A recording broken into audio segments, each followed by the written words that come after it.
مباراة الأهلي وشبيبة القبائل الجزائري غدا الساعة 9 مساء بتوقيت القاهرة. المباراة تعليق عصام الشوالي معلقا على المباراة مذاعة عبر قنوات بين سبورت المشفرة.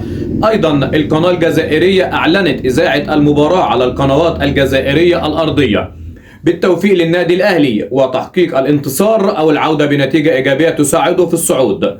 ياسس روب ومحمد الشناوي في التصريحات أكدوا أن المباراة هتكون مباراة قوية، ولكن كل التوفيق للاعيبة النادي الأهلي، إن شاء الله قادرين على تحقيق الفوز والعودة بنتيجة المباراة والعودة ببطاقة التأهل بإذن الله. واثقين في لعيبة النادي الأهلي، واثقين في ياسس روب بإذن الله. تخطي عقبة شبيبة القبائل الجزائري في ملعب تيزي ويزو في الجزائر هيكون ممتلئ بالجماهير أكيد.